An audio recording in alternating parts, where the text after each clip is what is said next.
এভাবেই একের পর এক বিপ্লবীদের হত্যা করা হয় এবং তাদেরকে থ্রেট দেওয়া হয় সামাজিক যোগাযোগ মাধ্যমে, তাহলে এই ধরনের স্বরাষ্ট্র মন্ত্রণালয়ে আমাদের রেখে লাভ নেই। কথা বলেন ঠিক না? এরকম স্বরাষ্ট্র মন্ত্রণালয়ের উপদেষ্টা আমরা দেখতে চাই না। এই জন্য আমাদের একটা স্ট্রং শহীদ প্রেসিডেন্ট জিয়াউর রহমান যেমন ভারতীয় অধিপত্যের বিরুদ্ধে স্ট্রং ছিলেন, এরকম স্ট্রং একজন আমরা স্বরাষ্ট্র মন্ত্রণালয়ের উপদেষ্টা চাই, যিনি আমাদের দেশ, জাতি এবং রাষ্ট্র এবং ছাত্র সমাজের অভিভাবক হিসেবে পাশে দাঁড়াবে এবং নিরাপত্তার একজন উপদেষ্টা হিসেবে, মন্ত্রী হিসেবে আমাদের পাশে দাঁড়াবে বলে আমরা আশা রাখি। ভাই আমি আমরা একজন উপদেষ্টা যদি পদত্যাগের ভিতরে কি সমাধান, আমরা তো আশা ভরসা করি ডক্টর মোহাম্মদ ইউনূসকে 5ই আগস্টের পরে ক্ষমতায় পৌঁছাইতে একজন নোবেল বিজয়ী, কিন্তু সে প্রত্যাশা করতে পারে, প্রত্যাশা আমরা পূরণ করতে পারছেন, কথা শেষ করে প্রত্যাশা করুন একজন উপদেষ্টা অর্থাৎ যে স্বরাষ্ট্র উপদেষ্টা চলে যাবে আরেকজন আইসে কি আমাদের সমাধান করতে পারে, সেক্ষেত্রে আমাদের কি করণীয়? আসলে এখানে ডক্টর মাহমুদুর রহমান স্যার আমার দেশের সিনিয়র আমাদের এডিটর স্যার, সম্পাদক স্যার বলেছিলেন প্রথমেই আমাদের বিপ্লবীদের একটা ভুল ছিল, সেটা হচ্ছে বিপ্লবী সরকার গঠন করা। বিপ্লবী সরকার গঠন করলে আজকে যে সিচুয়েশন তৈরি হয়েছে সেটা হতো না। এখন আমাদের কথা হচ্ছে যে রাষ্ট্রের যে ইচ্ছা করে যে চাওয়া নিয়ে আমাদের প্রফেসর ডক্টর ইউনূসকে বসিয়েছিলেন, তিনি শতভাগ সেই ইচ্ছা পূরণ করতে ব্যর্থ হয়েছেন। এখন এই পরিস্থিতিতে শহীদ ওসমান হাদির এই শাহাদত বরণের পরবর্তী বাংলাদেশের সমস্ত ছাত্র সমাজের সমস্ত সাংগঠনিক সমস্ত সংগঠন এবং রাজনৈতিক দলকে ঐক্যবদ্ধ হয়ে এখন এই সিচুয়েশনে জরুরিভাবে তাদের একত্রে বসার দরকার এবং ভবিষ্যতে দেশ ও জাতিকে কিভাবে সামনে এগিয়ে নিয়ে যেতে হয় সেজন্য তাদেরকে প্রথম আলোচনা করতে হবে।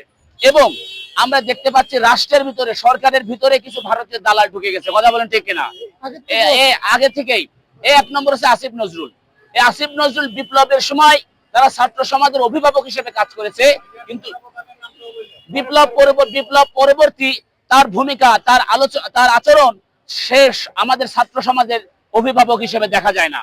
এই জন্য আমাদের আজকে ঢাকা বিশ্ববিদ্যালয়ের শিক্ষার্থী এবং ছাত্র জনতা বলেছে এই স্বরাষ্ট্র মন্ত্রণালয় উপদেষ্টা জাহাঙ্গীর সাহেব সহ আসিফ নজরুল অবিলম্বে বাংলাদেশ থেকে পদত্যাগ করতে হবে। কথা বলেন ঠিক কিনা?